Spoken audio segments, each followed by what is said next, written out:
Discovery. I'd like to begin with a land acknowledgement, even though the event is virtual. We're grateful that with video conferencing, we're able to bring this panel to a wider audience of people from many places. Our groups are based in the city called Toronto, and many viewers may have ties to this place, so I'm going to talk about it with this land acknowledgement. This place we call Toronto has been a site of human activity for 15,000 years. The name Toronto has its origins in a word in the Wendat language that refers to a type of dam used for fishing. For millennia, this land was an important gathering place for indigenous peoples to engage in seasonal fishing activities, commerce, and cultural exchange. And for this reason, this word that named our city has taken on other meanings in diverse indigenous languages, meanings such as the gathering place. So, even in the naming of our city, we can see that this place was, and still is, an important gathering place for indigenous peoples. This land has been inhabited by the Huron-Wendat and Petun First Nations, the Seneca, and most recently, the Mississaugas of the Credit River. The territory was the subject of the Dish with One Spoon Wampum Belt Covenant, an agreement between the Iroquois Confederacy and Confederacy of the Ojibwa and Allied Nations. In the Dish with One Spoon, the dish is the land around the Great Lakes, with all its resources, and each of us has just one spoon with which to eat. By using the spoon to take only what we need, we leave land and resources for others to enjoy, as we all work together to secure the livelihoods of future generations. As an uninvited guest and immigrant settler on this land, I commit and implore those of you watching to listening, caring, and advocating as the best allies as we can be for Indigenous autonomy and land sovereignty. Canada's long history of cultural genocide has resulted in profound Indigenous suffering, and we must act as an angry agent for change and accountability for the greater institutions that continue to perpetrate harm upon people and land. We cannot move forward until Indigenous narratives and perspectives are prioritized. If you'd like to learn more about the Indigenous history of Toronto, an excellent overview was published in issue 1 of U of T's First Nations House magazine. The link will be posted in the chat shortly. And now for some housekeeping items. We have a lot prepared to discuss today with our 4 expert speakers, so I'll try to keep this introduction short. This panel will be about 2 hours long and will have a small 5-minute break at the 1-hour mark around 7 p.m. The last half hour of the event will be reserved for audience questions. Please note that the event will be recorded. My name is Marina and I represent Regenesis UTSC. I'm happy to co-organize this panel with our friends over at UTEA. Regenesis UTSC is the University of Toronto Scarborough chapter of Regenesis, an environmental organization committed to sustainability education and advocacy on campus.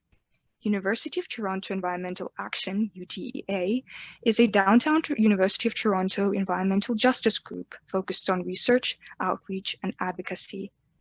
This webinar is funded in part by the University of Toronto Environmental Resources Network, a campus student-run organization that aims to fund environmental justice and sustainability initiatives. Our chat moderators will put some contact information into the chat right now, and you'll be including them in our list of webinar resources following the event. For audience members, please keep your microphones muted for the duration of the event to minimize any background noise, and please use the chat only to ask questions you may have for our speakers. Our chat moderators, Yao Yan and Sophia, and possibly Andy, will note them down, and we will save these questions for the last half hour of the webinar. They will also be posting links and resources throughout the event, so keep an eye out on that. To view only the speakers on your screen as they speak, you can toggle the speaker view in the top right corner of your screen. If anyone has any technical difficulties during the event, feel free to message Yaoyan, Sophia, or Andy privately, and they will do their best to assist you. Some accessibility notes. We absolutely do not tolerate any hateful or discriminatory behavior at this event. If any of that should happen, our chat moderators will deal with the issue accordingly. We will be posting and uploading the webinar recording online, and we'll also post a compilation of any resources mentioned during the webinar in the Facebook event page. That's about it for housekeeping. Now let's move on to some brief introductions of our speakers. So the first speaker that we have today is Oliver Dumville. Oliver is a policy advisor at Natural Resources Canada and a core member of NRCan's team at the Clean Growth Hub. Prior to joining NRCan in 2019, Oliver spent 5 years working in policy development and coordination at Environment and Climate Change Canada, with a focus on freshwater management. Oliver holds a bachelor's degree in ecology, an advanced diploma in integrated coastal and ocean management, and a master's degree in public administration. He is currently pursuing part-time master's studies in international affairs at Carleton University. Our next speaker will be Maren Davidson, who works across sectors and borders to develop diverse sustainability experience in agriculture, tourism, nonprofit operations, event management, human resources, and IT. Maren holds a Bachelor's of Commerce and is currently a student in the Master of Science in Sustainability Management program at the University of Toronto. As president of the Student Executive Council, Maren aims to elevate the role of sustainability leaders on campus and in communities through an intersectional approach. Another one of our speakers is Councillor Jennifer McKelvey, who is the Toronto City Councillor for Ward 25, Scarborough Rouge Park, representing over 100,000 constituents in the city's most eastern riding. Before being elected in 2018, Jennifer worked as a professional geoscientist and managed research partnerships at the Nuclear Waste Management Organization and the Canadian Institute for Advanced Research. At Toronto City Council, Jennifer serves as chair of the Infrastructure and Environment Committee. In that capacity, she is taking an active role in the City of Toronto's climate change, resilience, and ravine strategies.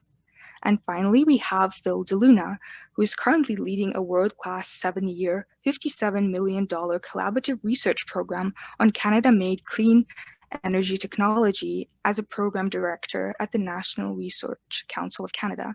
DeLuna is a pioneering carbon tech expert with experience spanning cutting-edge topics such as carbon capture and conversion technologies, clean hydrogen, and artificial intelligence for materials discovery. His research has been published in high-impact journals such as Nature and Science and has been covered by mainstream media such as Newsweek, CBC, Forbes, Popular Science. He holds a PhD from the University of Toronto in Material Science and Engineering, where he was a Governor General Gold Medalist. Phil is also vice chair of the board of directors of CMC Research Institute, a carbon tech nonprofit, and a member of the working group of AI ethics and sustainable development goals at the Canadian Commission for UNESCO. And now let's move on to our question section. So the first question will be for all of our speakers. What would you say led you to take up a career in the clean energy sector? And what are some of the projects you are currently working on that you are most passionate about? Let's start with Oliver. Hi, can you hear me okay? Yes. Okay, well, first of all, let me just start by saying thank you very much for organizing this event and for inviting me to participate. I don't know that I would call myself an expert speaker, but I am indeed very passionate about environmental issues, and I have been for quite some time. When the UN described climate change as the defining crisis of our time, I believed it. And I was really excited to be part of Canada's efforts to address climate change when I joined government back in 2014. Unfortunately, now it seems like we have another defining crisis of our time, which is the pandemic, of course. And I think that what I am most passionate about right now in my position is trying to understand how COVID-19 is affecting Canada's progress on climate change and Canada's clean tech sector in particular. And seeing how support for clean tech can help us address climate change over the long term. All right, excellent, thank you. And now, Maren, would you like to answer the question?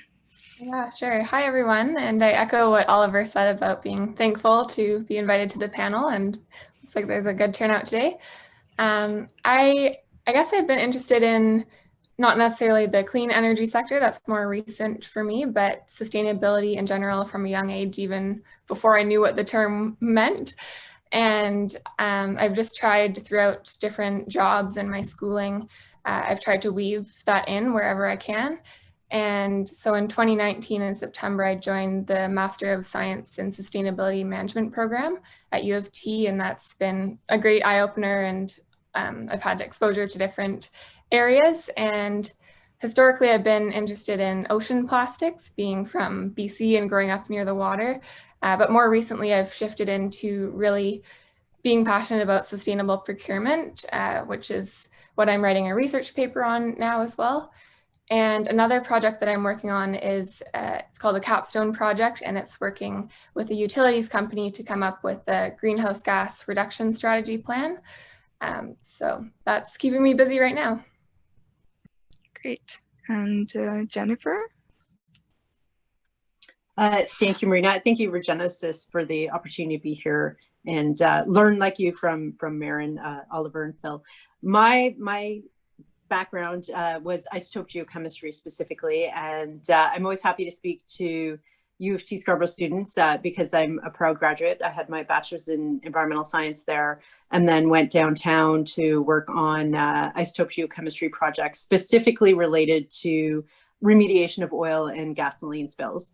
And then from there, I went on to work in nuclear waste management, working on the nuclear side of things. So after spending 20 years, working on cleaning up a legacy of environmental messes from the oil and gas industry and nuclear industry, I was really interested in policy and how we can move forward in a cleaner, greener, more sustainable way, which is what led me to City Council. So here in my current capacity at Toronto City Council, I've just been appointed to the Infrastructure and Environment Committee.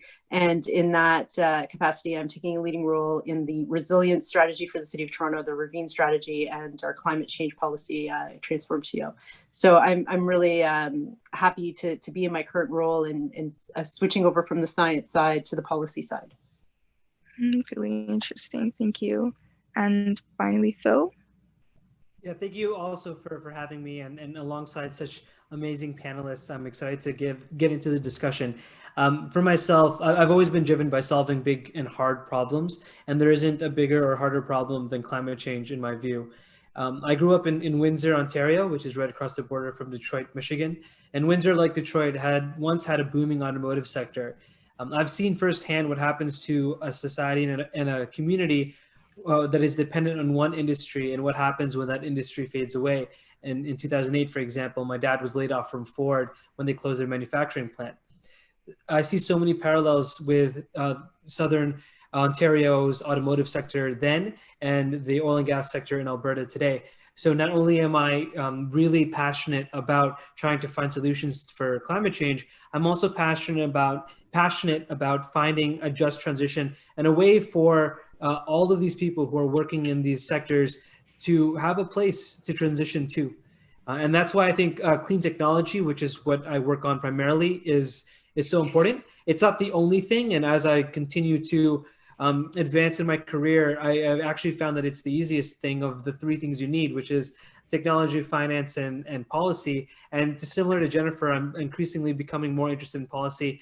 And so one exciting project I'm working on right now, which is aside from my day job, is I'm an Action Canada Fellow, which is a public policy accelerator program. And I'm working on a task force report to develop policy recommendations to lower the barriers of entry for underrepresented groups into the agricultural sector, primarily women, visible minorities, immigrants, and Indigenous peoples, specifically because this is a sector that is continuing to age and will face labor shortages in the future. Plus there's a whole concept of rural and urban divide there that's really interesting. So that will be coming out sometime in March. Mm-hmm. Awesome. Thank you very much for being here and for agreeing to speak. We're all really excited to start the panel, and it's awesome to have people together who share their passion for finding solutions to climate change and really taking action on that. And I'm sure that you have a lot to share with our audience members. So let's start with some questions for Oliver. So Oliver, could you tell us a bit about the work that you're doing with the Clean Growth Hub, why this hub was created, and what opportunities it provides for Canadian businesses? Sure. So I, as you say, am here on behalf of the Clean Growth Hub, which was launched by the Government of Canada in 2018 as the federal focal point for clean tech. So our group is made up of representatives from over 16 federal departments and agencies involved in supporting clean tech innovation and adoption in Canada, such as Natural Resources Canada, Innovation, Science and Economic Development Canada, Environment and Climate Change Canada, and the Trade Commissioner Service. So the hub was actually created through Budget 2017 in response to calls from stakeholders over the years for greater support navigating the federal program landscape for clean tech. So as you may know, some of the challenges associated with funding programs is that they have set application windows, set eligibility criteria, and in the case of clean tech, these supports are led by a variety of departments and agencies. So the hub was created to help maximize the reach of those clean tech programs and make sure that eligible clean tech projects and organizations or entrepreneurs have the opportunity to apply. So clean tech companies are often, small and medium-sized enterprises with limited resources and a limited ability to be on the lookout for funding programs as they're launched. So we're really here to help connect them to those programs. The hub's core mandate is to meet with clean tech entrepreneurs, SMEs, and other organizations, and help them identify programs for which they may be eligible, as I said. And since our launch in 2018, we've served over 1,800 clients in total. So if you're interested in learning more about the hub or present and past clean tech programs, I encourage you to visit our website, canada.ca/clean-growth. And I can put that in the chat if it isn't already there. And if there are audience members with Clean Tech Ventures and you haven't spoken to a hub representative yet, please do complete the online questionnaire that's hyperlinked on that website, or feel free to follow up with me after the webinar. Thank you.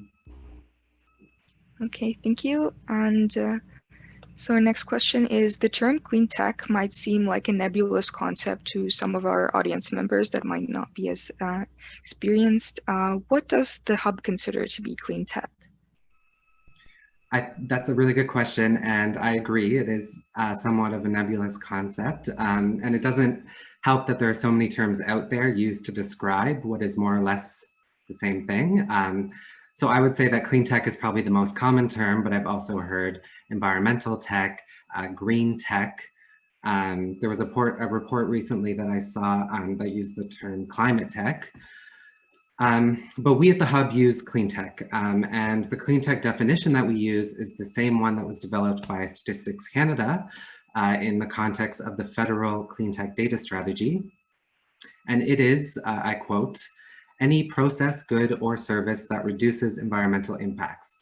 So clearly it's a very broad definition, and things that you may not immediately think of clean tech could fall into that category.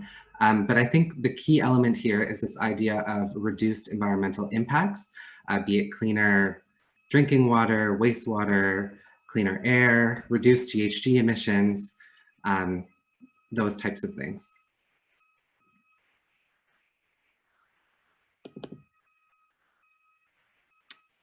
I think you're on mute, Marina. Sorry, someone must have muted me. So COVID-19 has been a major disruption for all of us. And based on your experience at the hub, how has the pandemic affected Canada's clean tech sector and Canada's progress on its climate goals? Mm-hmm.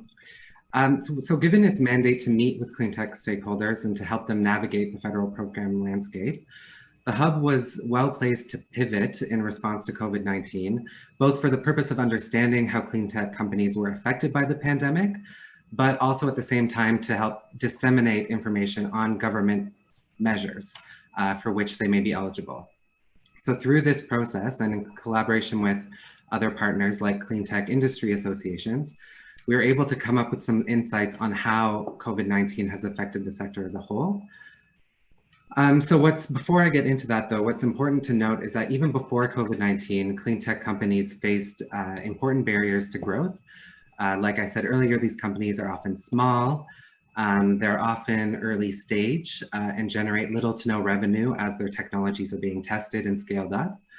And clean tech projects are often also known to be capital intensive. And Canada's market for clean tech adoption is often described as relatively risk averse.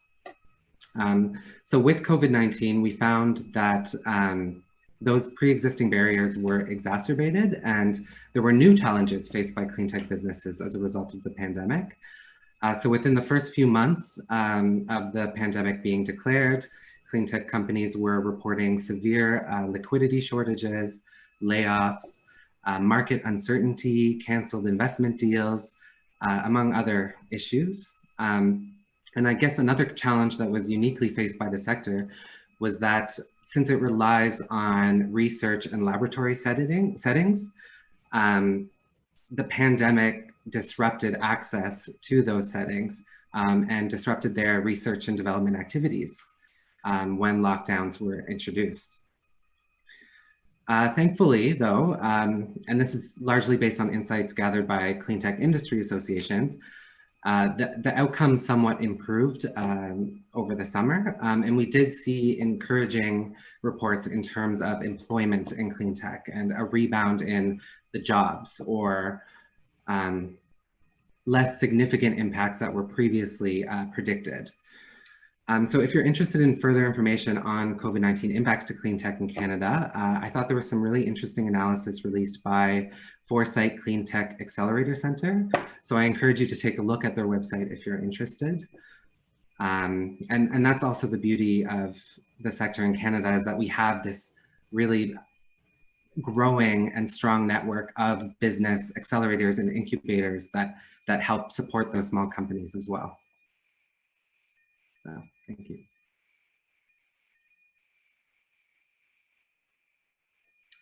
You're on mute again, Marina. Sorry about that. Yes, thank you very much, Oliver. And I think we're going to move on to Marin now. So Marin, now we have some questions for you about sustainable procurement. But first, could you explain what sustainable procurement is and also describe how your work relates to it? Yeah, absolutely. So I guess procurement is just a fancy word for purchasing, and just to keep it really simple, I like to use the definition by Bob Willard. He's a long-time sustainability champion, and his definition is that sustainable procurement is buying the most sustainable services and goods from the most sustainable suppliers. And notice that he switches goods and services so that it puts the emphasis on services. And sustainable, of course, covers social and economic in addition to environmental. So sustainable procurement is emerging as a powerful tool, but it is underused, and it can have the power to help meet our Paris Agreement targets and other goals. But the research in Canada right now is showing that not a lot of work is being done meaningfully. And so even a small shift in how we buy would make a big impact. And luckily there are different organizations that are pushing procurement forward, and that's how I got involved and started learning more about it, was this summer as part of my master's program's internship. I joined Green Economy Canada and HP Canada. They were collaborating to manage a pilot project on sustainable procurement. And the category that we chose was information technology. So everything from computers to printers and all the related supplies like paper and ink and toner. And I guess this category was pretty logical because everyone buys IT and it is a pretty fast growing footprint. And so the pilot was really aiming to get members like universities and municipalities to, we made a self-assessment tool, and they'd rank where they stood compared to others and then how they could advance. So I'm continuing this research as part of a research paper, and I'm trying to figure out what strategies that Canadian universities are using for sustainable procurement and also what barriers exist. And so far I've interviewed 6 different universities across Canada, and it's been pretty interesting to learn that every university understands procurement a bit differently, and they have different priorities, whether it's social procurement or environmental procurement. So I'm in the midst of that right now.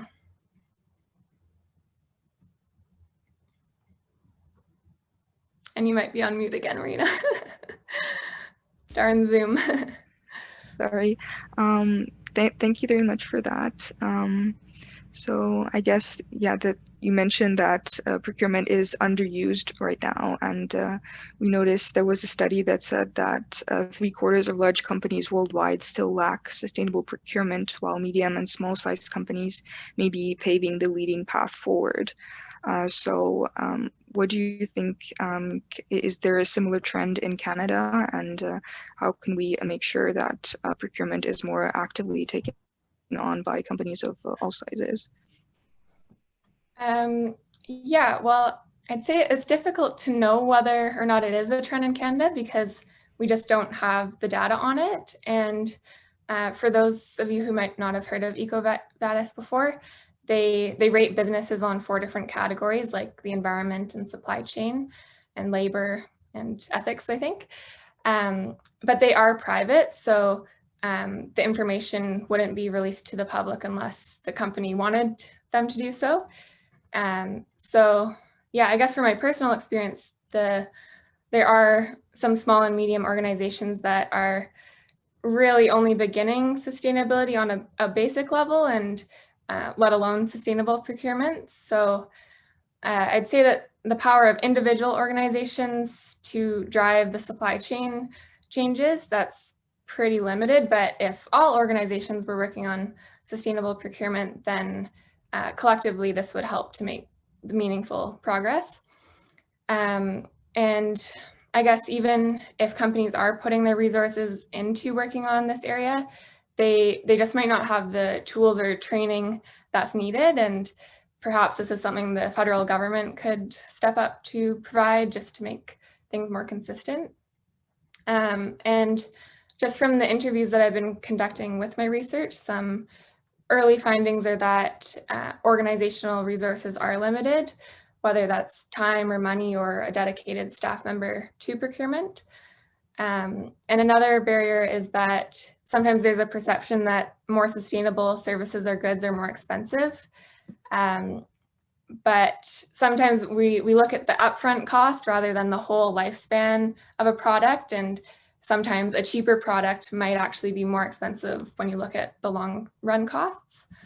So I guess if we're always looking and asking for the lowest price, then this incentivizes suppliers with kind of the wrong behavior, because they might make products that are less recyclable or make them with cheaper components that could break easier.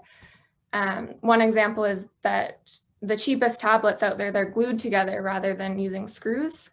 And so if you want to repair that product, it would break if you try to pull it apart. And also the glue prevents recycling.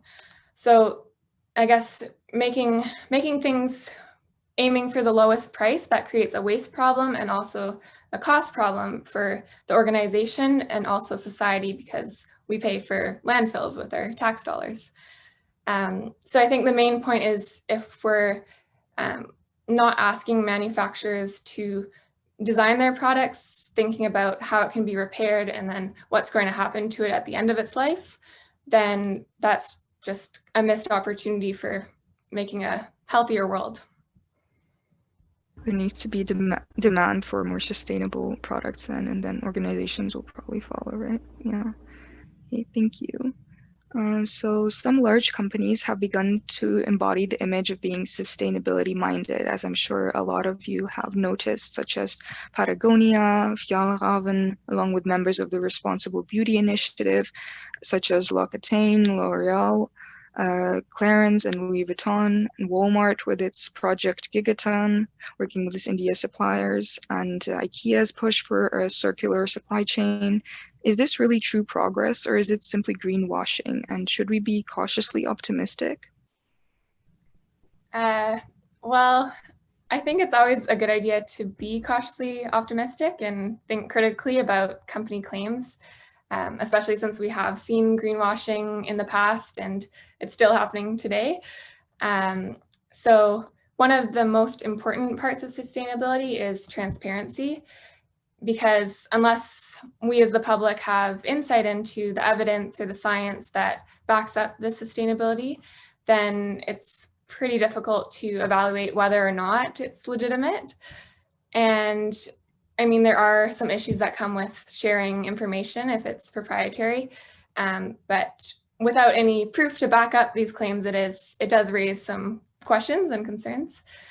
But there are 2 websites that I'm thinking of that are good starting points for looking a little deeper into companies. And one of them is CDP, so they're the Carbon Disclosure Project. And they have a list of, it's called the Company A-List, and they give grades for climate change and forests and water security. So I looked at it the other day, and it's pretty shocking that only 16 companies out of the 300 on there have scored A in the forest category. And you mentioned Walmart, so they have an A in climate change, but the other 2 categories, they don't have a grade. So just something to think about. And the other company or website is Corporate Knights. They have a Global 100 list, and they have a score and ranking of companies, and they have a certain method to come up with that. And yeah, but that being said, there are some Canadian branches that might be kind of just claiming the sustainability work on a global brand. So that's also something to look out for. But I guess what it comes down to is that every dollar that we spend in our personal lives or at work, we should be asking the questions on who we do business with. And that might seem a little tedious to always be asking every nitty-gritty detail, but I think in that case, you could ask what your biggest spend category is, or maybe the ones that do the most harmful damage. And there are, just in terms of greenwashing, there are tools that help identify what is greenwashing or not. As part of my internship this summer, I helped to update HP's. They have an IT purchasing guide. So it has the 7 sins of greenwashing. There's different types. And there's some guidance on how to evaluate IT products, from human rights to recycled content. And then also a big one is what criteria to be looking for when you're buying a computer from a company. Just some good questions so that you can get answers that aren't really greenwashed. Oh, that sounds interesting. The 7 sins of greenwashing. What are some of those? I think one of them, the sin of hidden proof, or yeah, I forget all the terms because they're fancy, but one of them could be if they're only promoting one of their products as sustainable when their whole product category might be really detrimental. So they're just kind of putting this one up on the pedestal and then kind of brushing off the other ones that aren't so good. But yeah, if you just type in 7 sins of greenwashing, it's really interesting. Yeah, for sure. That sounds interesting. So in terms of sustainable procurement, even though it has been identified as beneficial for companies by future-proofing their products, enhanced consumer perception, better cost control, reduced overhead costs, and a competitive advantage, why have still so few companies taken it on? Good question. I think one issue might be that there's a lot of companies that have sustainability goals, but they're looking at sustainable procurement as the last step, once they've made all the changes to their operations and maybe put in a composting program and bought more sustainable paper. But it really should be right at the forefront and linked to these sustainability goals. And if you think about an organization, their impacts as an iceberg, I like to think of this visual that the operations are the tip of the iceberg, and then under the surface, that's where the supply chain lies, where all the impacts like deforestation and human rights and supplier diversity, all those big issues lie. And HP that I saw there, they have a good visual of their value chain, and their operations are only 1% of their impacts, but 50% comes from their materials extraction for their laptops and printers. So that kind of goes to show that how the circular economy is beneficial. If we're not having to extract all the time and reuse instead, then that helps out. And yeah, I'd say that if organizations aren't really stepping into the procurement space, then the sustainable procurement space, then we're going to see the same status quo impacts today. And another thing that we saw with the pilot project was that sustainability professionals and procurement and IT, they all have different understandings of what procurement should look like and what their objectives are. So there was a lot of value of all those people coming together and sitting down and talking about their procurement. So rather than sustainability being in a box, it kind of weaves everything together. And also there's the opportunity to include those who have been excluded traditionally, like Black and Indigenous people of color and women, youth, for decision-making processes. And then maybe just another reason that we're not seeing sustainable procurement as much is just the lack of resources and tools and the perception that it might be too much effort. But we do have a short amount of time to address the climate crisis, and I think that businesses and government do have to do more. And it really doesn't mean that they have to spend 2 years coming up with a sustainable procurement policy. It can be done right away if you can copy and paste a paper policy, and rather than kind of reinventing the wheel. So I think if we start now, then we can just learn on the go and make progress as we go. Right. Thank you very much, Maren. Interesting. Now let's move on to our third speaker, Jennifer. So as the chair of the Infrastructure and Environment Committee and a board member of the Toronto Transit Commission, can you give an overview of how the city is investing in transit infrastructure and how it ties in with combating climate change? Well, thank you for the question. I will say that as Canada's largest municipality, I think we have a responsibility to test and pilot new technologies. And that's because we can take on the biggest amount of risk compared to, imagine a very small municipality in a more rural kind of setting. They won't have the same sort of resources that we have. And I'll give you one good example of that. And that is the 60 fully electric buses that we've purchased. And we bought these from 3 different manufacturers, and they're being tested in Canadian winters. And, that's a really important demonstration. We'll be able to find out which of the 3 manufacturers performs best for our next order as we grow out our fleet. And while 60 buses doesn't sound like a lot, it actually gives us North America's largest electric emission-free fleet. And so it's a big step forward. And we certainly look forward to seeing all of that data coming forward. And it's important because this is going to help us to reach our goal of having fully electric buses by 2040 in the city of Toronto. And that's going to help us to hit our net zero target for 2050 that we now have. Another project that I want to let you know about, because I do recognize that you are Scarborough campus students, is a new micro transit pilot that will be in the community of Scarborough Rouge Park. So it's a fully autonomous vehicle, fully electric, so emission free, and it will go through the West Rouge neighborhood, picking up people and bringing them out to the Rouge Hill GO station. And so it's very much its first of its kind in Toronto. There will be a customer service ambassador on it so that people start to have a level of comfort with what an autonomous vehicle is like, and they're able to have their questions answered. And we're going to get some important data again about how that performs, in particular through our Canadian winters, because that is something that makes us very unique. So we have a great opportunity as Canada's largest municipality to test these technologies, and we'll be sharing that data across the country.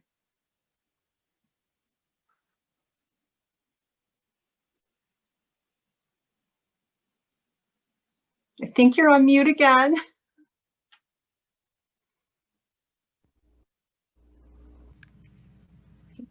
Could you tell us a bit more about the Toronto's climate plan, Transform TO, and the goals it has of reducing Toronto's greenhouse gas emissions, and how discuss how this plan has fared so far. Well, in October 2019, Toronto City Council unanimously declared a climate emergency. And by doing that, we joined more than 800 municipalities across 16 different countries that have decided to advance their climate goals and their greenhouse gas reductions to be net zero by 2050. And in the City of Toronto, we also took it a step further. We asked city staff to report back on what the pathway could look like to be net zero by 2040. And so we'll be having that report coming out later in the year, and it's going to chart our ambitious course for the future. And I just always, when we talk about climate change and the City of Toronto, I think it's important to point out where our emissions come from. And it's certainly something that surprised me when I came to City Council. So our emissions are 52% from buildings, 38% from transportation, and 10% from food wastes. And I think we fixate on transportation. It's certainly one that, you know, we see it on the street. We think about putting gas into vehicles. It's very visual, but the bulk of our emissions are actually from buildings, which is kind of interesting. So what is the city's plan? It's called Transform TO. It was launched in 2017. And I will say that I feel Toronto really has been a leader in combating climate change. And we met our commitment to a 30% reduction of greenhouse gases from the 1990 levels. That's our benchmark. And we hit that in 2020. We actually hit it towards the end of 2019. So we hit it ahead of target. But I think something that we're learning is that we've had many good pilot projects.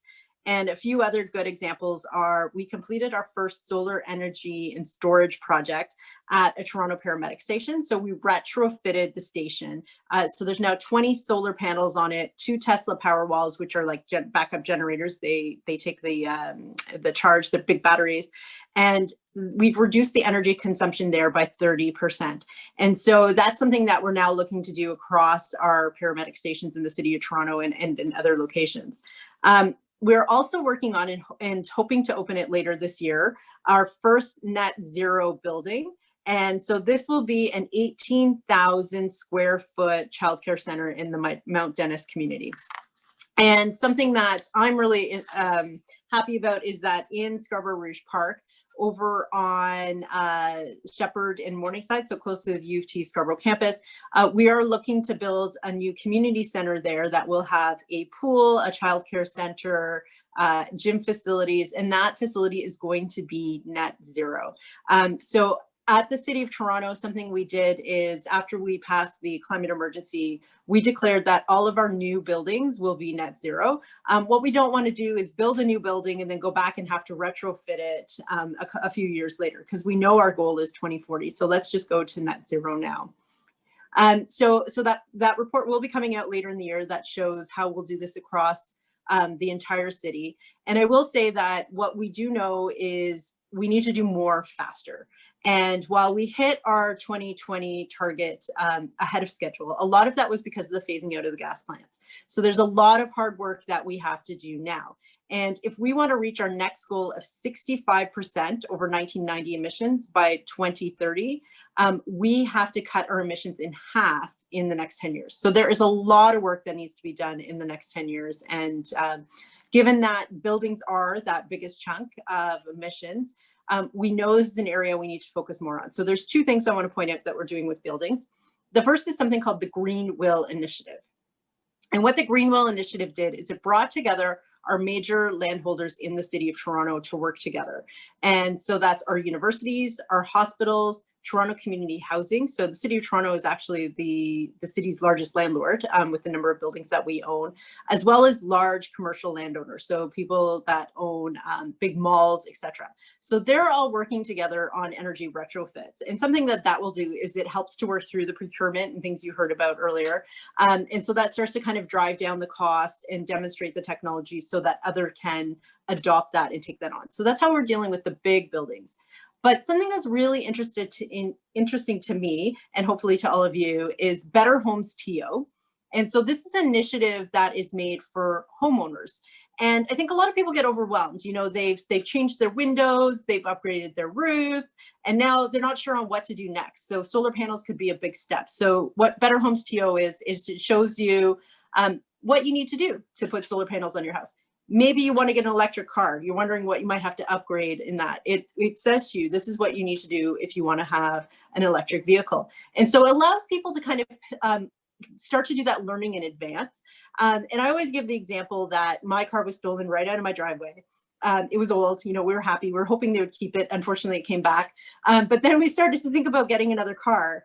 And the thought of getting an electric vehicle the next day was very overwhelming, right? So this gives you the opportunity to kind of read about it in advance and get ready so you know that your next car could be electric, or the next time you do an upgrade on your house, what you would like to do. So I hope that you'll all check out Better Homes TO. Wow, that's actually really impressive what the city has achieved so far, and it really gives me hope. And yeah, thank you so much for the work that you're doing, and looks like there's a lot more ahead. And the Homes TO definitely hope that our audience checks that out, so everybody can see what they can do to make an impact individually, right? That's awesome, thank you.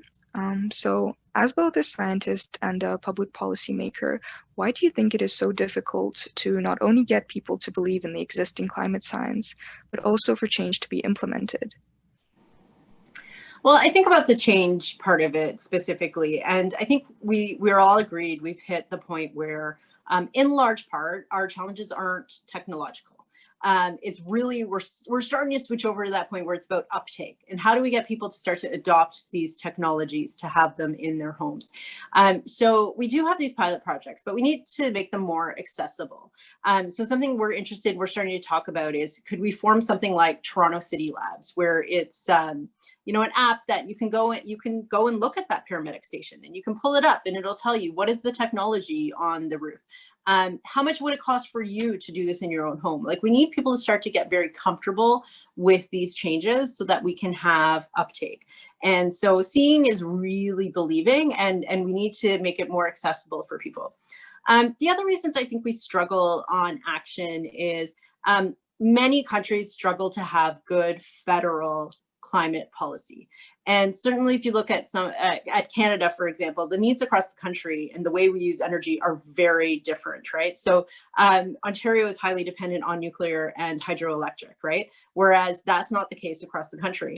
But if you start to focus on cities can have a big impact because we have the ability to be a little more nimble, a little more agile, and adopt technology much quicker. And instead of having a policy framework that fits a whole country, we really only need to find one that fits on the city. So that's why there is now the C40 Summit that brings together the leaders from all of the major cities in the world to have climate action. And I think it's a model that's becoming more successful. Not that I want to give up on federal policy, I think we'll get there. But I do think this is somewhere we can have impact right away. And I think the best quote, and I'll maybe close it off on my remarks on this, that I've heard is Mayor Garcetti of Los Angeles. And when he stepped on the stage at the CD40 conference, don't forget he had President Trump, and he said, even if the White House is out, we're in. And so he realized that they still had the ability to take action on climate change, even though they had federal deniers that weren't ready to work in that space. So I think collectively cities can make a huge impact, and I certainly am more optimistic than ever about the City of Toronto's ability to do just that. Wonderful, thank you so much. So it's about 7 o'clock right now. I propose that we take a short 5-minute break, and then we'll return with Phil and our final Q&A session. So we will resume at 7:05.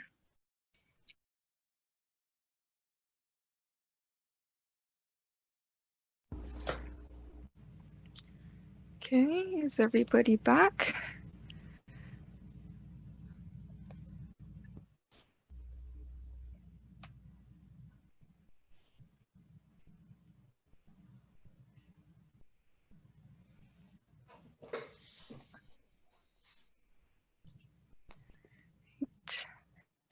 Right, so we're ready to resume then. Now we have our final speaker with Phil DeLuna. So Phil, The Government of Canada recently announced its Clean Fuels Challenge program, which sets out to achieve carbon neutrality for the country by 2050. Could you tell us some more about this program, and in particular, the role of hydrogen in Canada's net zero plans? Sure, happy to. So the Materials for Clean Fuels Challenge Program, which is the program that I run, is a challenge program based out of the National Research Council of Canada. For those who don't know, the NRC is the Government of Canada's national lab system. It's been around for over 100 years. Actually, fun fact, the first ever astronauts were NRC employees. The Canadian Space Agency actually spun out of NRC. Same with the Natural Resources and Engineering Research Council, NSERC, which pays for everyone's academic grants and bursaries. That was also a spin out of the NRC. So the NRC has been around to answer the call for Canada, depending on the need of the day, whether that was in medicines and bioweapons during World War II, to telecommunications and satellites and robotics for the space race. And now today with climate change, and more importantly, and more dire, COVID-19. And so the Materials for Clean Fuels Challenge program is focused at addressing and developing technologies that will be needed to help decarbonize Canada and help us reach that net zero. So when we think about net zero, we have to understand what the makeup of GHG emissions in Canada is. So as Jennifer said earlier, in Ontario, where we have a relatively clean and emission-free electricity grid because of nuclear and because of hydroelectricity, the majority of our emissions come from buildings and transportation and industrial processes and manufacturing.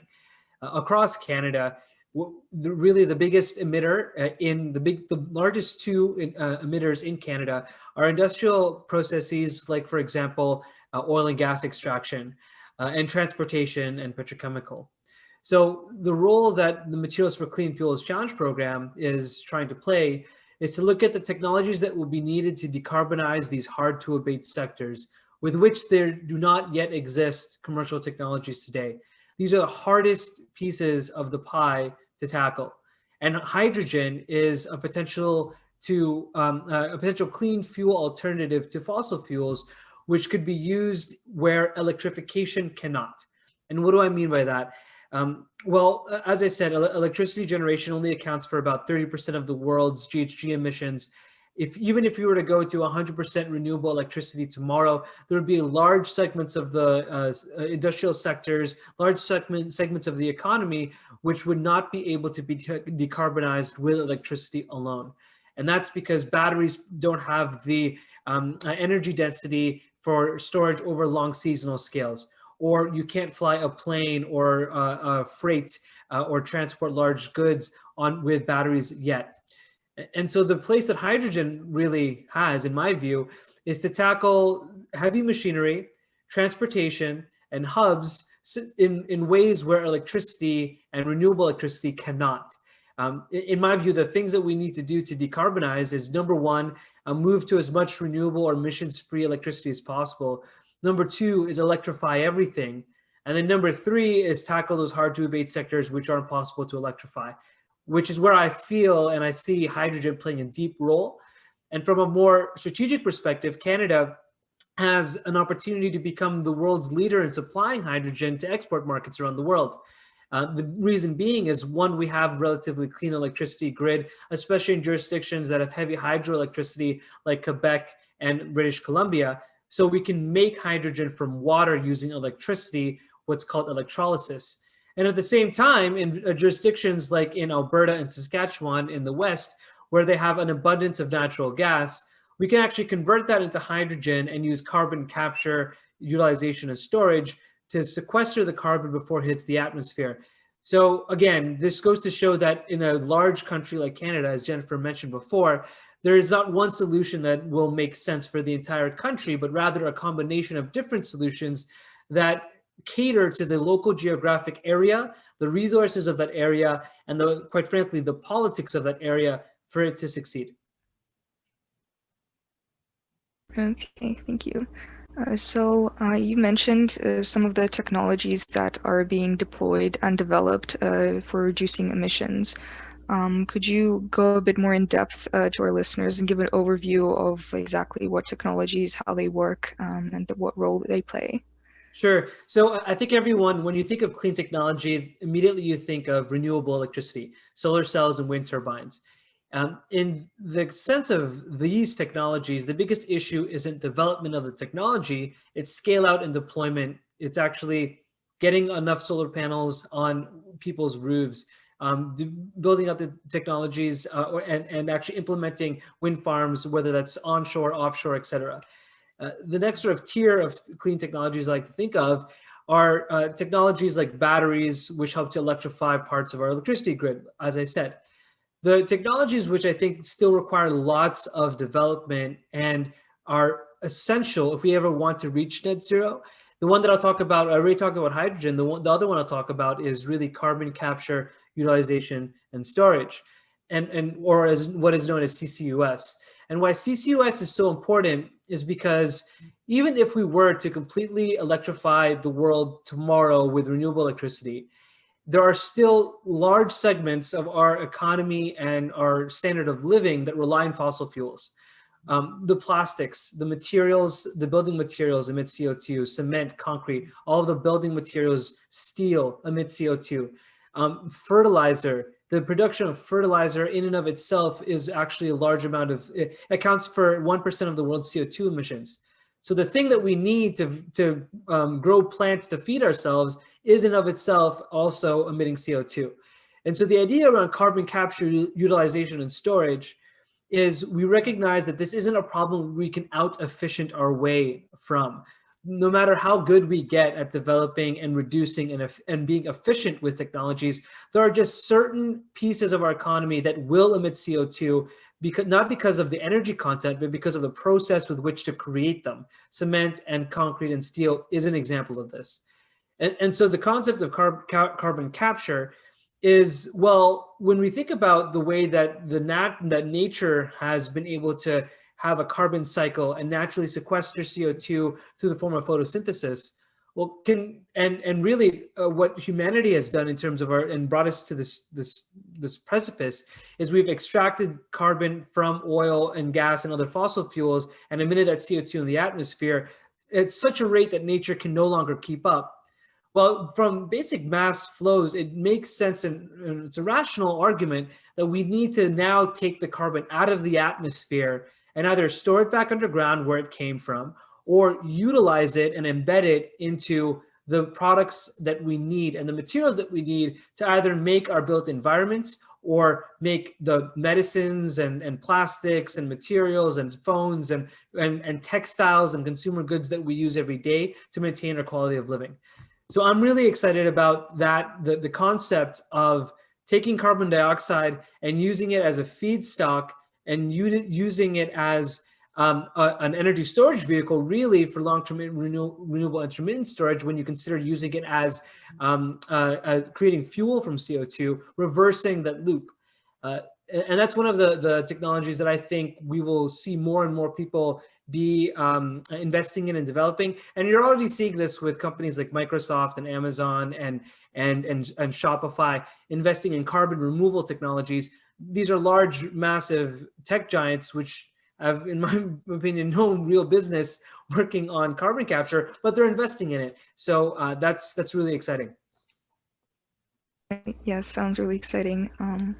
All the developments that are going on right now. So as you mentioned, some things are still under works, and I was just wondering what transformations, considering these ongoing developments in technological advancements, what transformations do you see taking place in the energy sector within the next 5 to 10 years, and how will these changes impact the economy, businesses, and individuals themselves? Yeah, I think especially what we've seen with the pandemic, the pandemic in many ways has brought to light fissures in our society, as well as accelerated trends that were already happening. And in the case of energy, I think that's very true with respect to I believe that we've either reached peak oil or are going to reach peak oil very soon, meaning that the demand for fossil fuels in the world will actually decrease, I hope, in the very near term and accelerate as more and more countries and more companies and more communities and cities adopts net zero targets. So that will have massive ramifications for the energy industry in Canada, especially so when we think about the jobs in Western Canada and the people and the economy and all of the communities that will be affected by that specifically. Other trends that I see that will only help to accelerate this transition is actually the private capital markets is signaling whether to the world that they're taking climate change seriously and that they want to walk the walk, not just talk the talk, by looking at how they're investing. And we're seeing large institutional investors, pension funds, government bodies investing in or looking at more carefully the climate impacts of the investments that they hold. An example of this is what's called the Task Force for Climate Disclosures, which is a way for financial institutions to monitor, measure, and essentially look at the climate emissions and impacts of companies. I've always been a true believer that you can't manage what you don't measure. And so what we're seeing actually in the sense of capitalism, in recognizing that climate change is actually going to be a massive cost in the future, they want to get ahead of it. They want to hedge their investments against it. And so they're trying to build the tools to measure these impacts more and more, which I think is a wonderful development and will only continue to increase. And then finally, on the policy side, what we're seeing, especially, for example, the Liberal government announced at the end of last year, an increase to $170 per ton carbon price on pollution, but really it's a carbon tax, a revenue neutral carbon tax, as an example of more policies that will be driving not only the investment community to look at decarbonization, but also firms and companies to do so as well. And Canada is not alone in this. Norway has had a carbon tax for a long time. Even America during the Trump administration had put in a carbon credit actually to capture carbon, a tax credit called 45Q. So, this kind of combination of policy, of financial markets responding, as well as, quite frankly, the youth voice and consumer-driven behavior that was mentioned earlier around procurement, will only accelerate the downfall of oil and gas and of fossil fuels, and the uptake of decarbonized technologies and clean technologies. Right, thank you. Yes, I also thank you very much, Phil. So it's really all about this sort of long-term mindset, right? Thinking about the costs that we'll eventually face with climate change, and also what Maren mentioned, for procurement. Some companies they think about what's cheaper now, but it's all about thinking what's right for us in the long term to ensure that we build a future that will last and be good for all of us. So I think that's all the questions that we have for individual speakers. Now we have a couple of remaining questions for all of our speakers. So firstly, are there any lessons that can be learned from this pandemic to be implemented in ways we think about environmental issues like climate change, waste management, etc., for our audience members? So anybody like to take on that question? Maybe Oliver?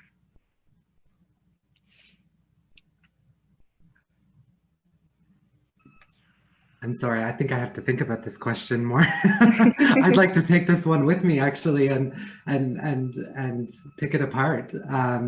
But thank you. Yeah, no, that's a very good question. I don't know if the other panelists have something to say. Okay. No, I'm happy to start or kind of kick it off. And I'll do that by giving a shout out to a couple of U of T researchers that are doing some very interesting work. So the first one is at U of T Scarborough. So that's Mark Cadott. And hopefully some of you have taken some of his classes. So Professor Cadott's research looked at cities around the world that had the first lockdowns last year. So that closed down in January and February, very early on. And they did demonstrate huge reductions in carbon emissions in those countries. And now at the University of Toronto, Mississauga, there's Professor Matthew Adams, and he's starting to look at the data from Toronto and Canada from March to December 2020, and they are indeed showing early data that's showing that nitrous oxides are down. So if nitrous oxides are down, then we know carbon emissions are also down because they are combustion products. And so they really do go hand in hand. So that data is starting to really come out. But I mean, we don't have to look hard to see the differences that have really happened. And my background is in tech. I think most of the speakers here, they're in tech. But I think certainly what we've learned through the pandemic is that social behavior can have a huge impact on reducing greenhouse gas emissions. So we're all working from home right now. We're not getting in our cars. We're also not riding public transportation, which still has a huge carbon emission. Most of our vehicles aren't electric yet. We only have 60. And I think we're also looking at we shop less, right? And so consumerism has a huge carbon footprint. We are trying to shop local. Everybody's giving a lot more thought to that.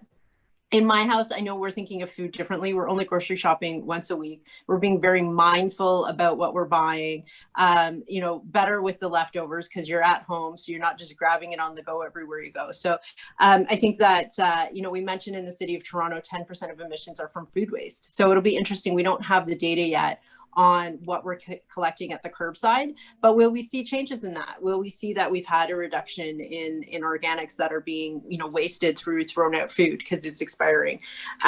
So I think, we've mobilized very quickly to make some major behavioral changes during the COVID-19 pandemic. It's going to be interesting to see how much of this behavior is going to change. We can see downtown that retail space and commercial space has like an all-time high vacancy. It used to be you couldn't rent a place in a business in the city of Toronto downtown. We're also seeing a shift of people from living in the downtown core to more homes in the suburbs. And so prices are starting to fall downtown and they're starting to increase in the suburbs. So we don't have all the data yet, so we don't know what is going to continue to come forward. But just one last thing I want to point on, and that is that like the city of Toronto has a resilient strategy. And that was geared at, preparing for the impacts of climate change. We know we're going to have hotter, wilder weather. And so we're starting to look at that. We know that those impacts aren't going to be felt equitably everywhere by everyone.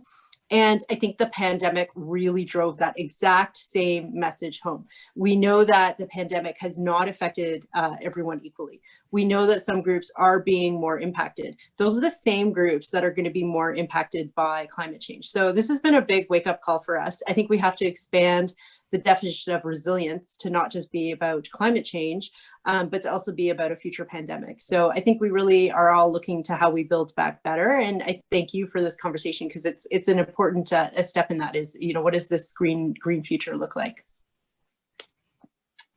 Thank you very much.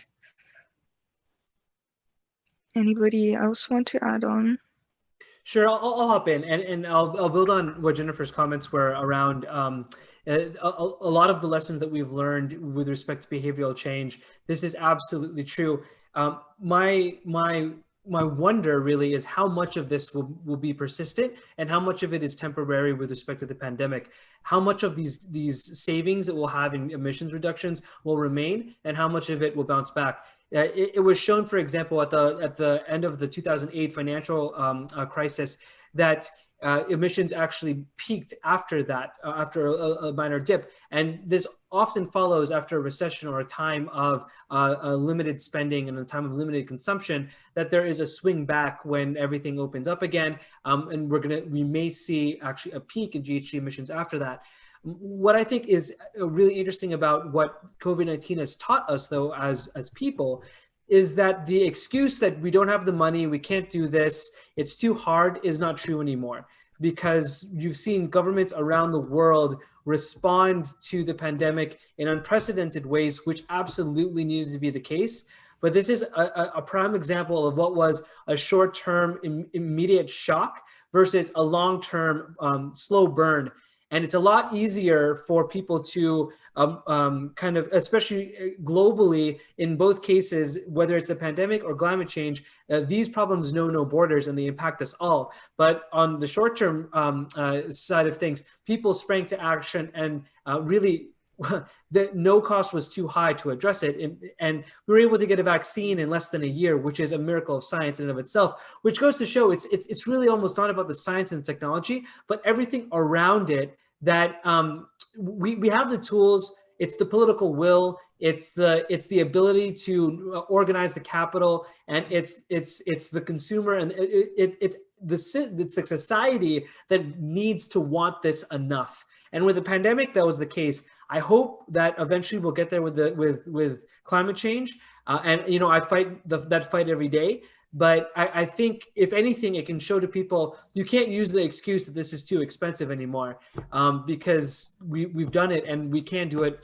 Humanity can do a lot if we're organized and we are united on a mission. I just hope that we can get united on climate change. Right. Yeah, definitely. Thank you. I could add to that too. Thank you very much to the two speakers for getting that started. I I had a blank there for a minute, but yes, I agree with everything you say. I think you raised some very good points, especially in terms of the reduction in emissions this year potentially being short-lived, and that there is a real risk that they could bounce back. In terms of building back better, I think we're seeing domestically, but also internationally, this push across the world to invest in clean tech and to ensure a green recovery. So we saw the 750 billion invested in the European Union, Australia, which introduced Australia introduced a 300 million hydrogen investment fund. And there was also some really interesting research done. So McKinsey, for example, I saw in May, released a report on green stimulus and found that the jobs created per amount invested in areas like energy efficiency, renewable energy, could actually potentially be greater than the number of jobs created from investments in fossil fuels. So there was a lot of really interesting research this year, and yeah, I mean, we'll see what happens, but. I'll just jump in quickly as well. Those are all three excellent answers, but I just, from personal experience with interviewing universities on sustainable IT procurement, one of the common themes was that, for example, one university, because of the pandemic, they switched to paperless their huge bid tender documents. So that saved a lot of paper. I mean, paper is not the only thing, but it just kind of goes to show that the change is possible. And I did ask that, was this something that was planned? And they said yes, but it happened a lot faster because of COVID. And so, yeah, as the other speakers had said, it's just the challenge to keep it up and not to go back to our old habits. And another thing that I've been thinking about as well is there's just kind of unintended consequences of some things. So while we might have reduced emissions some places, we're also using a lot more plastic with masks and utensils and everything, which is made out of oil. So just we'll see what happens going forward, but I'm staying positive. Right, that's definitely good to stay positive. Right, thank you. Our next question also for all the speakers is, so majority of our audience members here are students. So what would you say are some opportunities out there for students interested in getting involved in the clean energy sector, sustainability management, or environmental policy sectors? And what advice would you give to such students, especially those who might not have an environmental science background? Somebody like to start? Maybe Phil. I noticed that you posted a lot of opportunities for students to get involved on your LinkedIn. So maybe you'd like to share some of those. Sure. Yeah. So there are many ways for students to get involved in environmental activities. Whether that's if you are researching or studying a field that is adjacent or related to environmental studies, I think that more and more fields and areas will continue to have a sustainability lens in what they do as the world continues to barrel down the timeline to 2050. So regardless of what you're studying, there will be an opportunity. I think what's important, especially for students, is to find opportunities, whether in your community or to get involved, or projects that help to bolster your experience in environmental files, whether that's volunteering for a student organization and hosting a panel like this, or maybe doing a community cleanup at parks. These are all wonderful things. And I also actually, I really recommend people to get politically motivated and politically engaged with different political parties that, regardless of what party it is, I think it's important that a lot of the issues with climate change can only be solved with large systemic change that governments really have to take the lead on. And these policies will only change if there's enough people who are politically engaged and motivated to demand that change to happen. So I would actually say that beyond sort of the clean tech and those specific experiences and activities and groups that you can volunteer in, think more broadly about getting politically active as well. Right. Thank you. I'm happy to kind of build on that a little bit. So my background is environmental science to start. So I will say that, for me, it was helpful, but I think the times have changed a lot. I think what we're certainly seeing right now is that the intersection of disciplines has become extremely important. So you're not just an environmental scientist, you're usually an environmental scientist and this and that. And two of the areas in particular where I think there's a lot of room for growth. One of them is in sustainable finance and environmental, and looking at the environmental sustainability goals. The financial sector is reimagining itself, and many of the speakers, including Maren, touched on that earlier on. So that is a really kind of important discipline. So you could have a business in a finance background and augment that with a bit of environmental sustainability training, and have a huge impact on the world. The other is, and I kind of touched on a little bit on my COVID remarks, social change. There is huge potential for that in that social responsibility as well that is happening within companies. But a lot of these behaviors, the good behaviors from COVID, if we want to keep them going, people are starting to cycle now, starting to walk again. There's great organizations like Cycle Toronto that are out there, very active. The David Suzuki Foundation, very active in active transportation. So, you don't need a science degree to work in those sorts of fields and mobilizing people and promoting, it's promoting wellness at the same time, right? And promoting health.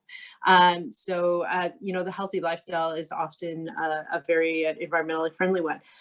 But recognizing that there probably are some environmental scientists that are out there, or budding scientists. One of the things I would really highly encourage is when you explore summer jobs, think north in particular. So the best job I ever had, I was a summer student in Yellowknife. And you're working in the office, and of course your job is usually like data input or some boring thing. It used to be photocopying, but fortunately we're a paperless society now, so that's great. So you're sitting at your desk inputting piles and piles of data, and somebody comes by and says, "Hey, we're going out in the helicopter today to take hydrometric samples for a climate station we're setting up." And it's like, do you want to come? And it's like, oh no, gee, I'm going to stay here and put in data. Like, of course you're going to go, right? And so like, those are sorts of things working in Toronto. Somebody just doesn't walk by and say, hey, you want to go up in a helicopter today? So I do encourage you to kind of look at these kind of opportunities that are up there. There's a lot of government jobs in the north worth checking out, and it'll be a wonderful experience. It gives you an edge up when you come back to Toronto, where things are a lot more competitive. So hopefully any environmental scientists out there, that's just a little advice that certainly worked out for me. Great advice. I'll jump in, since I'm a student right now and I'm still trying to learn more about all the different aspects of clean tech and everything. But I went into this sustainability management program because it has a management side and an environmental side. And I really wanted to just understand the climate science better, just so that, to respond to common arguments that you hear every day. And a lot of my classmates actually have faced parental pressure from saying, oh, you should be a doctor, you should be a lawyer, sustainability doesn't make enough money. And I read an article today and it was saying that sustainability, it's really about existence. It's not just a trend or something fluffy. It's touches everything. So as Jennifer said, everyone, no matter if you're in finance or any sector, sustainability can play a part, and you can be a part of that too, just by asking questions and taking some initiative.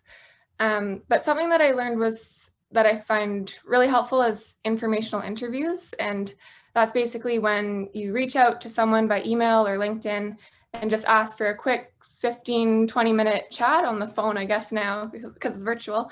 But you could do a coffee shop after the pandemic. And essentially, you just have a list of questions. You can even write down answers as you go. And I've found that helpful just to make connections. And it's not about trying to get a job or anything. It's just learning about the industry that you might not know about. And sometimes it does lead to a job. So yeah, that's what I would recommend. Just continuing to learn and reaching out to all these amazing people that are accessible. I think that's a great suggestion to reach out for informational interviews. And if you're interested in summer jobs or internships at the federal level, there are 2 programs offered, I believe, annually. And that's Natural Resources Canada's Science and Technology Internship Program and Environment and Climate Change Canada's Science Horizons Youth Internship Program. And basically what they do is they provide wage subsidies to companies or organizations hiring students in the areas of clean tech or STEM. And if you go on their websites, there's usually a link for students looking for jobs in these areas. Wonderful. So lots of ways to get involved, even at the federal level. It sounds like a great opportunity for students. Thank you for sharing. And the informational interviews, of course. Thank you. So I believe that is all for our main section of questions. Now we're going to move on to our live Q&A session. So the first question that we have here is for Oliver. So there are varying motives for which companies might decide to take up clean tech. For example, those looking for government incentives versus those who truly believe in the environmental value of clean tech. In your experience, do the underlying motivations of the company affect the level of success in clean energy integration? Thank you very much for that question. So we talked about greenwashing earlier. So this idea that companies may mislead people to think that their projects are more environmentally sound than they actually are. And while my experience in that area is limited, I honestly heard of the concept of greenwashing only last year for the first time. I understand why it's a legitimate concern. And I think that from the perspective of government programs and companies looking to access those incentives, I do believe that there are checks and balances in place. So there's oftentimes a very rigorous evaluation and reporting process as part of these programs. In fact, sometimes we hear that the application processes are too burdensome for those applying. At the end of the day, there's really a need to make sure that government incentives and investments are achieving their intended outcomes. So yes, like I recognize the concern, and hopefully there are strong checks and balances in place to weed out, I guess, for lack of a better word, those who are only out for government incentives. Great, thank you. Next question we have for Jennifer. By the way, if anybody wants to add on to any questions, make any comments, then feel free to do so. So Jennifer, we have, are the learnings from the Toronto pilot projects available online?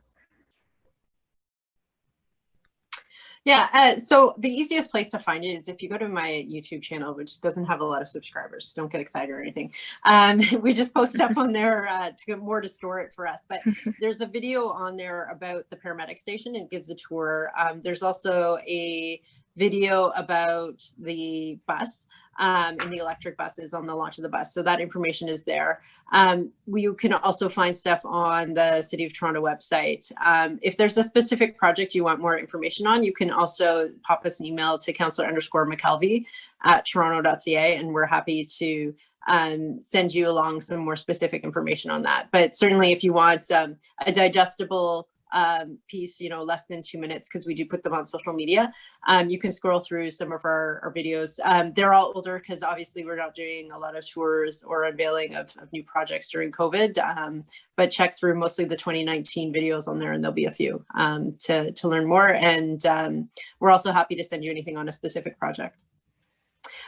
So I will add though that it is something I recognize we need to do better, and I mentioned that earlier. And we did it at the C40 conference. I went to the city of Torino in advance of that, and there's something called Torino City Labs, and they're doing a really fantastic job. So when you're walking around, Torino it's also called Turin, in Italy, and if you walk around town, they have signs that say Torino City Lab. And I think they had a QR code, and you can pull up all the information on what that project is and what's in there. And they have, for example, really interesting innovation zones for testing of vehicle technologies, drones, all kinds of different things. But it's something I think we need to do better in Toronto is publicizing this information so people can see it. We're not there yet, though. Great, thank you for letting everyone know. And we have another question here, either for Phil or Jennifer. What are your opinions on small molecular reactors as an alternative energy source? Maybe Phil could take that one. Yeah, I'll take that first. So small modular reactors, for those who don't know, SMRs, are miniaturized versions of nuclear power plants that ideally the promise is that you could build on a factory line assembly. The promise for them is that they would be distributed energy sources and power generation sources that you could actually have in, let's say, remote communities, in suburbs, in places that could, for example, house smart grids or microgrids, which is all tremendously exciting. Personally, I think that there is a huge opportunity for SMRs, but the technology has yet to be proven out, and there has yet to be a full demonstration and life cycle analysis done on this technology. That being said, I believe in Ontario, I think it was recently announced, I can't remember, just outside of Toronto, there'll be the site of an SMR pilot demonstration plant. And I see Oliver nodding his head, so maybe he knows the specific location because I don't know at the moment. But yeah, and Canada in general has been a big player in terms of the technology behind it. And so it's exciting tech for sure. Awesome. Do we know if Oliver knows the location? I got to know now. Right. I don't know with 100% certainty, so I was just about to Google it, but I've heard of it, of course, but I don't know the exact location. I will add, I think Phil's exactly right. The data right now shows that, we're going to be dependent on nuclear for quite some time, and SMRs could have a role in allowing us to reach net zero emissions. We know that it is hard in northern communities. So the reason we went with fuel is that it has a high BTU, like high amount of energy that's packed into a very small amount of material, and it's a very transportable fuel. And so, work like Phil's been doing to try to look at develop synthetic fuels. I think that's what you're working on, where you're fixing the CO2 into these, kind of portable fluids. There is a role for that in our future, but in the time being, we do know that, SMRs could have a big role to play. And we need to also, as we're moving to net zero, there is a great report. It's out by FEAM. It's Eni is an oil and gas company in Europe, and they are highly innovative. They have, as their organization that they fund is called FEAM. So it's a foundation that is charting a path to be net zero by 2050. So here is a major multi-billion-dollar oil and gas company that is trying to be net zero. And they're highlighting some of the challenges that they have, and certainly, fuels that are, from carbon fixation will have a huge role in that. But I also do agree that I think SMRs will have a big role to play too, if we truly want to be successful in being net zero by 2050. Okay, thank you. So we have a question that's not specific to one speaker. As a volunteer with Citizens Climate Lobby for 10 years, we have been advocating for a revenue-neutral price on climate pollution. One of the promised benefits of this approach, which the federal government has recently committed with a sustained escalation of the price up to 2030, are helping to make clean energy innovation more cost competitive. Do you see real-world examples of how this is really manifesting itself, which would help support carbon pricing? So I can tackle this one.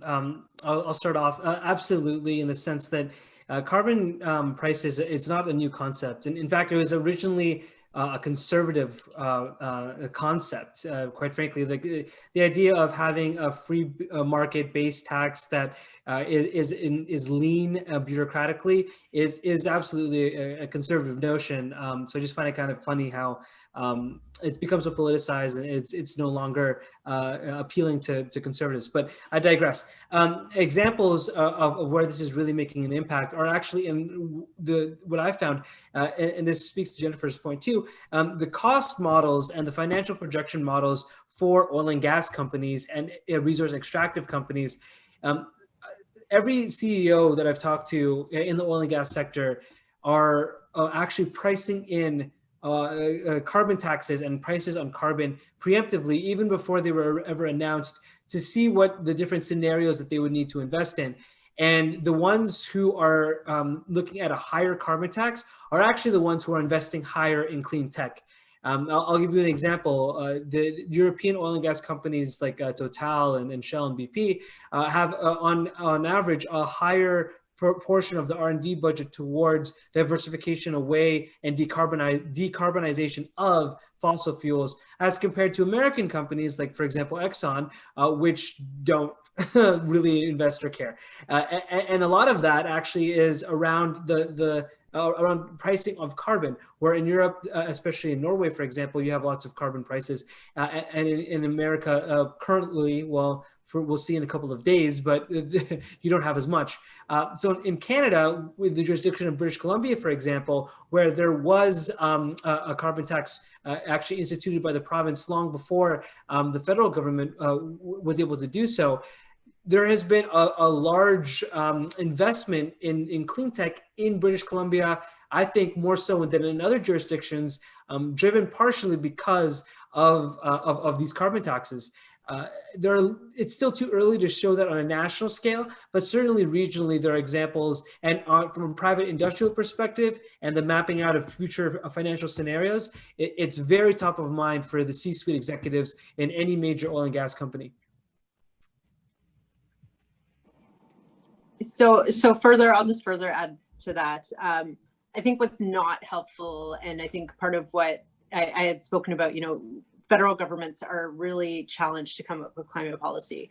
What our oil and gas companies need is certainty. So if you tell them we're going to be net zero by 2050, they will get on board and they will become net zero by 2050. If you tell them you're going to go with carbon pricing, they will build that into their cost models and go forward. So we need to decide on what we're doing, and we need to take action on that. That's going to give certainty to the oil and gas companies that are going to adopt the way they're doing business, because ultimately they need to be successful. In Europe, they've realized that the transition is happening. They've gotten on board with that, and they are taking the steps towards that. We're not there yet in North America, and I think that's in large part because we've had this kind of back and forth on where we should be. It's not helpful when we have provincial governments that are trying to sue a federal government over climate policy. That's not helpful for anyone. So I think it would be kind of interesting if you were to take oil and gas executives and sit them down and say, look, you got to be net zero by 2050. There's a lot of creativity. There's a lot of brain power that are behind those companies there. And there's, potential for us to take these bright scientists and use them in a very constructive way to chart this path forward. But we got to give them certainty in what the path forward is. Thank you so much. So we have a question here for Maren. You talked about working on a capstone project to help a company draft sustainable procurement strategies. What were some of the practical highlights or challenges that you faced? Okay, well, yeah, the capstone project that I'm working on is for Electra. It's a utilities company. So that's really just beginning, and that's for coming up with a greenhouse gas reduction strategy for them. So we're focusing on their scope 1 emissions with fleet and possibly buildings. But the question was about sustainable procurement. So was that more about the pilot project? I might have missed the, could you just repeat it? Yes, the sustainable procurement draft. Yeah, about the sustainable procurement strategies, the pilot project. Okay, and what was the last part of the question, sorry? What were some practical highlights or some of the challenges that you faced so far? Okay, yeah, so that was the pilot project with Green Economy Canada and HP Canada. And I started that, I really just learned about sustainable procurement starting in May, and then I worked up until October, and then I stopped working to focus on my research. But one of the takeaways for me was that, as I mentioned before, that sustainable procurement, everyone has a bit of a different definition, and every organization, whether it's universities or municipalities, they all have certain strategies and sustainability goals in place, and they might not really be looking at procurement to help push those forward. So one of what I was working on was to create this self-assessment tool, and that was looking at their hardware, so the computers and laptops and printers, and then also supplies like ink and toner and paper. So for ink and toner, are they recycling? Do they have a vendor that has a program in place to help recycle that? So we had kind of a scale of 1 to 5, and they would check off where they were, and that gave a total score. And then from there, we could present the findings to all the different participants of the pilot. Mm-hmm. And then there's a series of workshops to help them come up with a plan to move forward. So I don't know if I'm really answering the question, but it's still a work in progress. It's going up until April, and then there'll be a white paper released with all the findings. So yeah. Mm-hmm. Yeah, I think you did. I think looks like the person just wanted to learn more about what you were working on, the project. I know it's a strangely worded question. Okay, thank you. We have one more question for Jennifer here. So targeting vehicle emissions looks to be a large part of the Transform TO plan, including plans to incorporate new e-buses. With the current pandemic, however, taking public transportation has become difficult, and choosing to transport via personal vehicles seems to be the safest option. How will COVID-19 affect the upcoming transportation portion of the Transform TO plan? So yeah, I mean, certainly we can see that ridership is way down right now across the city of Toronto. And that is both because of comfort, but also just because people, with the stay-at-home orders aren't supposed to leave their homes, right? So it is something that is very top of mind. I think we need to get people back on the bus as soon as it is safe to do so. And towards the end of this year, as we roll out vaccines, I think we can expect to see ridership start to bounce back.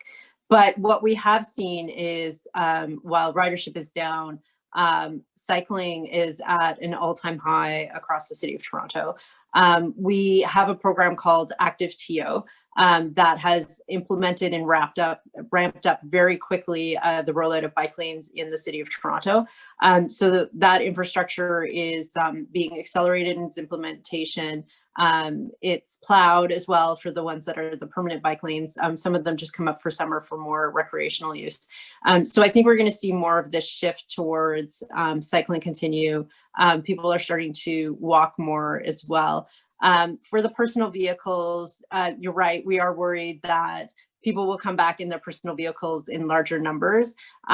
We do have studies that are underway across our major corridors across the city that are looking at how we can improve traffic flow and encourage carpooling, for example, more HOV lanes. We also have Rapid TO that has just rolled out that is making the bus from U of T Scarborough to Kennedy much faster with dedicated bus lanes as well. So I think it's going to be a while before we have full ridership back on the TTC. We are hopeful that we'll get it. But we also need to make it easier for people to get around by bike, by walking. We're working on that. And then for the personal vehicles that are there, twofold. One, we need to encourage the shift to electric vehicles. And secondly, we have to also look at improving HOV and commuting going forward. So hopefully we don't take a big step back coming out of this pandemic. The other is that I do think a lot of the work from home will continue for quite some time as well. So that can also help to offset that. You know, we never thought that we could have City of Toronto council meetings from home. And you have, you know, all the council meetings are now being from home. All the committee meetings are now being from home. Will that change continue? You know, I live the furthest out of every councillor. I'm sure pretty happy to have it from my den here. And so, you know, I'm not going to be jumping up and down at the opportunity to start commuting back down to City Hall. I think a lot of people are starting to enjoy this opportunity to work from home, take the time that they spent commuting and use that to exercise, spend time with their family and do other things. Thank you so much. So that is about all the time that we have today. So just like to say thank you so much for the amazing discussion, and